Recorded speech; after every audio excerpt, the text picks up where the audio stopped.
Donc là, vous allez me dire qu'il y en a encore qui croient en Petkovic. Il y a encore des Algériens qui croient en ce coach. La fédération algérienne va continuer à lui faire confiance après ça. Les gars, je vais vous dire la vérité. Ce match-là, c'est la meilleure chose qui pouvait arriver à l'Algérie, les gars. C'est la meilleure chose. Parce qu'au final, on a bien vu à quel point la situation était dramatique, mais heureusement, tu t'en sors indemne. Heureusement, malgré tout, le résultat, il est positif, il est plus que positif avec cette victoire que tu vas chercher en Ouganda. Mais je vous dis la vérité, là, vraiment, en fait, c'est comme si tu roules en voiture. C'est comme si tu roules en voiture, tu roules avec une grande vitesse, tu as du 200 km/h sur l'autoroute, et tu frôles un accident. Tu frôles un accident grave. Et tu t'en sors indemne. Tu fais pas l'accident. Tu vas faire quoi juste derrière? Juste après, tu vas faire quoi? Est-ce que tu vas reprendre la voiture et tu vas remettre le moteur à fond et tu vas remonter à du 200 à l'heure sur l'autoroute? Non. Tu vas dire, faut que je me calme. Faut pas que je refasse cette erreur-là, sinon je vais finir par y passer, tout simplement. Ça doit être exactement la même chose que doit faire la fédération algérienne avec Petkovic. Parce que la fédération algérienne s'en sort très bien. L'équipe nationale d'Algérie s'en sort très bien. S'en sort indemne, sans aucune égratignure dans ce match-là. Mais il faut sévir, je suis désolé, il faut sévir. Tu ne peux pas continuer de persister dans cette erreur-là. Tu ne peux pas continuer à persister avec un coach pareil. Les gars, je vais vous dire une chose. Cette première mi-temps de l'Algérie contre l'Ouganda, c'est l'une des pires mi-temps que j'ai vues de ma vie pour l'équipe d'Algérie. En 5 ans avec Belmadi, jamais on a vu une mi-temps aussi mauvaise, les gars. Jamais. Alors je veux bien, au début, Petkovic, il est arrivé. Dès le début, j'y croyais pas. On va pas se mentir, dès le début, j'y croyais pas. On va pas revenir sur les raisons pour lesquelles je croyais pas à son arrivée avant qu'il arrive. Mais bref, à la base, j'y croyais pas.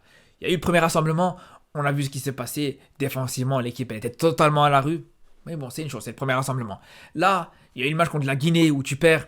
Allez, c'est pas grave, c'est la Guinée, c'était quand même une bonne équipe. Mais là, contre l'Ouganda, où tu te fais complètement balader en première mi-temps. Là, je suis désolé, mais t'as pas le droit. T'as pas le droit de te faire balader à ce point-là par cette équipe d'Ouganda en première mi-temps. Tu t'es fait manger par cette équipe de l'Ouganda. Le numéro 10 de l'Ouganda, les frères, que personne connaissait avant ce match-là. Le petit, il a 18 ans. Il joue à Zamalek. Enfin, il est même pas titulaire à Zamalek, les frères. À lui tout seul, il t'a mangé le milieu de terrain algérien. À lui tout seul, il a mangé cette équipe d'Algérie. Parce que, ouais, il y a son but. Mais même en dehors de son but, le mec, il se baladait sur le terrain. Il se baladait, les frères. Après, vous allez me dire, ouais, mais non, mais en deuxième mi-temps, c'était mieux. Ouais, en deuxième mi-temps, c'était mieux. Mais là, j'ai envie de vous dire que sur la première mi-temps, cette équipe d'Algérie, j'ai envie de dire, le football algérien était en train de couler. Et en deuxième mi-temps, t'as sorti la tête hors de l'eau, c'est tout. Mais c'est pas comme si, la deuxième mi-temps, c'était complètement parfait, que tout était beau, tout était rose. On va pas se mentir, il y a eu aussi beaucoup de réussite. Alors attention, il en faut de la réussite des fois. Et c'est vrai que l'Algérie, on n'a pas souvent de la réussite. Mais on va pas se mentir, les frères. On regarde sur le match, sur la deuxième mi-temps. Allez, sur l'ensemble du match, allez, t'as 5 occasions. 5 occasions nettes. Et tu mets 2 buts sur ces 5 occasions nettes. Donc t'es quasiment sur du 50%. La moitié des occasions que tu te crées, elles finissent au fond. Rappelez-vous, il y a quelques mois d'ici. Où, avec Belmadi, l'Algérie se procurait 3 ou 4 ou 5 fois plus d'occasions, mais elle marquait moins. Elle marquait beaucoup moins. Et ben les gars, quand on connaît le manque d'efficacité de la part de cette équipe algérienne à laquelle on est habitué, mais c'est sûr et certain que réussir à mettre 2 buts avec aussi peu d'occasions créées, mais c'est une réussite énorme, faut le dire. Surtout que de l'autre côté, du côté de l'Ouganda, il y a eu aussi énormément d'occasions qui n'ont pas fini au fond. Mais bref, donc tout ça pour dire tant mieux au final, tant mieux que t'as pas de conséquences, tant mieux qu'au final tu t'en sors indemne comme je vous dis. Mais pour moi, faut surtout pas faire l'erreur de se dire ah ça y est, tu t'en sors, ben c'est pas grave, Petkovic c'est un génie, Petkovic c'est le meilleur, c'est grâce à lui que t'arrives à renverser ce score. Parce que les gars, je suis désolé, mais quand on voit les buts, c'est des exploits individuels. C'est complètement des exploits individuels. La plupart d'ailleurs des occasions de l'Algérie dans ce match-là, c'est sur des exploits individuels. Sur le premier but, t'as Attal qui te fait un déboulé sur le côté droit. Après, t'as un ballon qui revient dans les pieds de Benrahma. Benrahma qui frappe. Et juste derrière, ça revient dans les pieds d'Aouar qui a plus qu'à la mettre au fond. Sur le deuxième but, c'est la même chose. Exploit individuel d'Amoura qui prend le ballon, qui court tout droit. Qui a même un défenseur de l'Ouganda qui glisse tout seul en pleine contre-attaque. Les gars, venez pas me dire que c'est le coaching de Petkovic qui a fait que le défenseur il a glissé, les gars, au bout d'un moment. Donc, tout ça pour dire, voilà, bravo aux joueurs justement qui ont su avoir ce sursaut d'orgueil. Ils ont su vraiment prendre leurs responsabilités et j'ai envie de vous dire tant mieux pour l'Algérie. Mais je vous le dis une chose, à aucun moment, j'insiste bien sur le fait qu'à aucun moment, c'est grâce à Petkovic, je vous le dis. Petkovic, par contre, ce qu'il a proposé, c'est déjà, avant ce match-là, il t'a fait plein d'erreurs. Je suis désolé, il t'a déjà fait une grosse erreur, déjà rien que dans la communication, en conférence de presse. Parce que quand on voit aujourd'hui, Benasser, il fait un grand match aujourd'hui. Benasser, on a bien vu, c'est pas un match exceptionnel. On a été habitué à beaucoup mieux sa part avec l'Algérie. C'est une réalité. Mais la question qu'il faut se poser, c'est est-ce que ce serait pas la faute de Petkovic aussi? Et je suis très sérieux quand je vous dis ça. Pourquoi? Parce que au bout d'un moment, quand tu vois que le mec en conférence de presse, il allume complètement Benasser, qui déjà, il revient de blessure. Le mec, il n'a pas forcément confiance, il doit se réinsérer petit à petit dans ce 11 Algérie, et il te dit clairement que, en gros, Zerouki est meilleur que Benasser. Bon, j'exagère, il n'a pas dit ça comme ça, mais il dit qu'il fait plus confiance à Zerouki, que pour lui, Zerouki et Bentaleb, c'est plus intéressant que mettre Benasser sur le terrain. Il dit ça publiquement devant tout le monde. Les gars, au bout d'un moment, je suis désolé, mais c'est pas la chose à faire. Mais bon, allez, on va dire, Benasser, c'est de sa faute, il n'a pas été bon. C'est pas la faute du coach, d'accord, c'est une chose. Deuxième chose, moi il y a une chose que je comprends pas. Tougaï, c'était peut-être l'un des meilleurs joueurs algériens contre la Guinée. Peut-être l'un des seuls justement joueurs algériens contre cette équipe de Guinée. Aujourd'hui, tu vois, il est sur le banc. Aujourd'hui, il a préféré mettre un Madani à sa place. Madani qui a été catastrophique. Catastrophique. On a vu d'ailleurs, le but, il vient de sa faute. C'est lui qui fait son erreur de relance. Sur sa première demi-heure, il a absolument tout raté. Et j'ai envie de vous dire, c'est même pas que de sa faute, parce qu'au bout d'un moment, tu lances comme ça dans le bain, avec un manque d'expérience en Afrique, avec un manque d'expérience comme ça, dans ce genre de match, il en peut rien. Surtout quand t'as à côté de lui un AS Mendy qui est catastrophique. Parce qu'au bout d'un moment, moi je vous dis, AS Mendy, il faut lui faire un alcotest avant les matchs, c'est pas possible. Moi je me pose vraiment des questions, s'il a pas pris quelque chose, c'est pas normal les gars de voir un niveau pareil, de rater autant de passes, de rater autant de dégagements. De rater autant des relances, de rater autant de duels. C'est pas possible. C'est pas possible.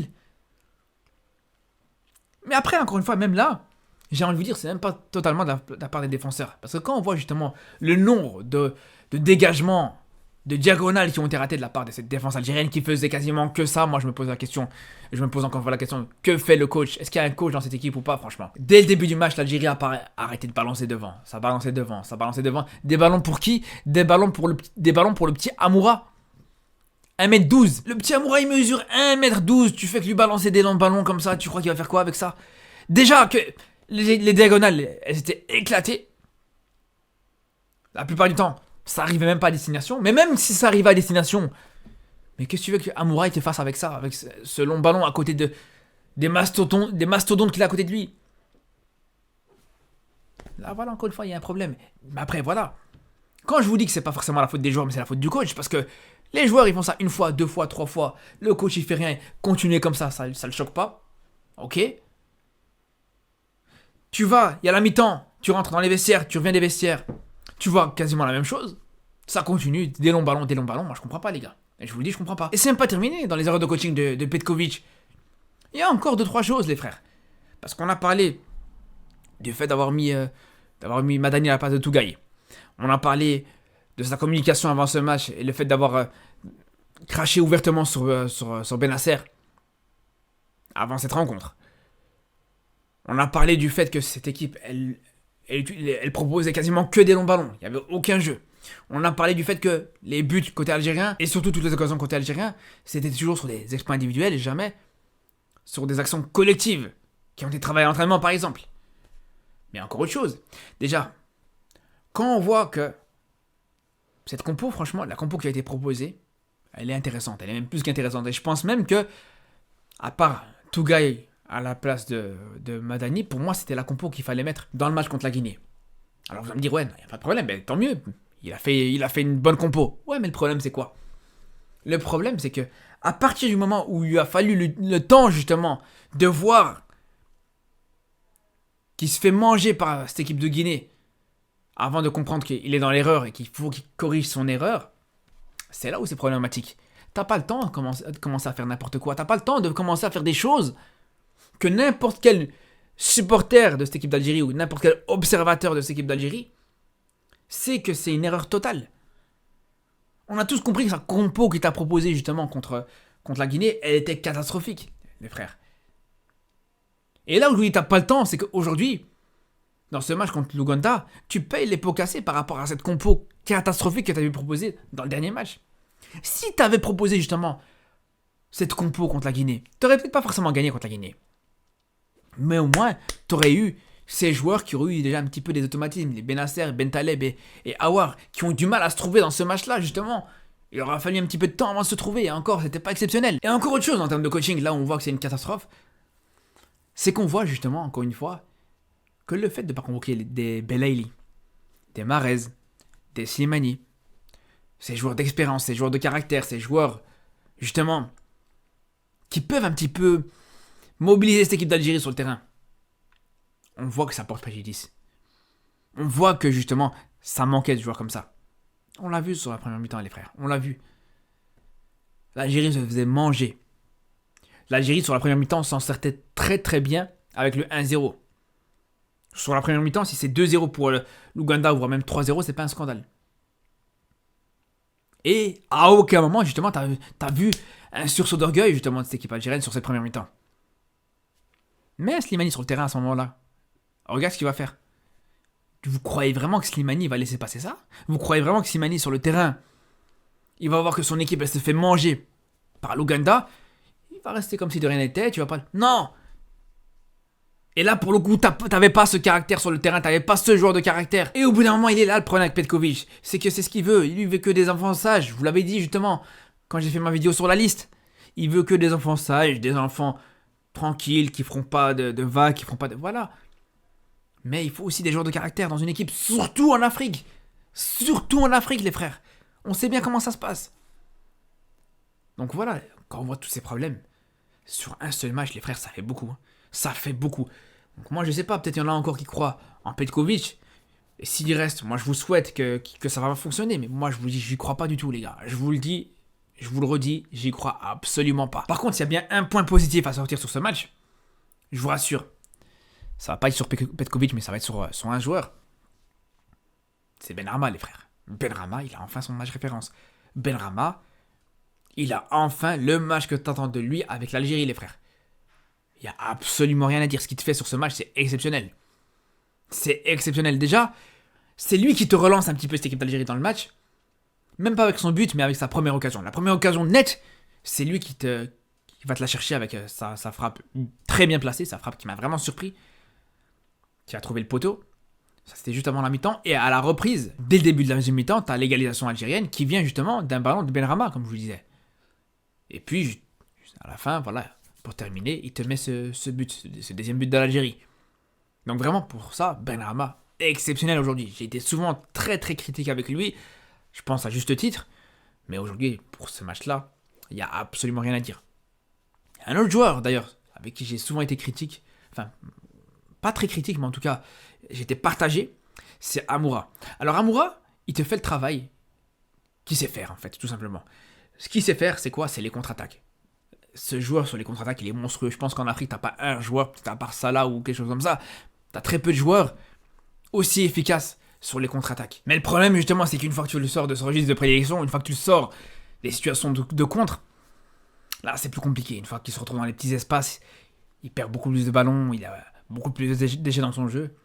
Et c'est un petit peu ça aussi son problème. C'est pour ça que dans un contexte où, justement, t'as une équipe qui défend très haut, ou dans un contexte où l'Algérie mène au score, par exemple, et que l'Algérie reste un peu plus regroupée derrière, c'est sûr que le fait de compter sur Amoura sur les contre-attaques, là, c'est intéressant.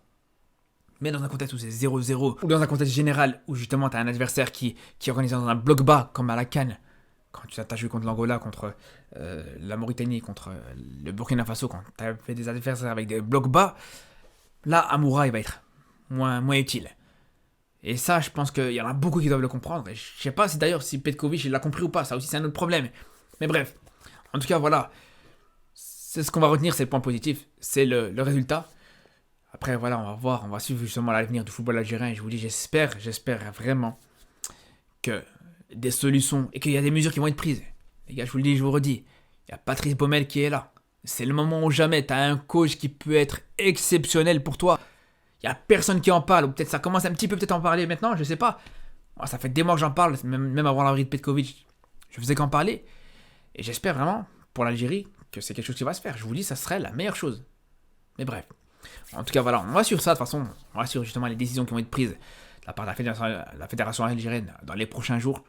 Sur ce, je vous dis à très vite et surtout d'ici là, prenez soin de vous.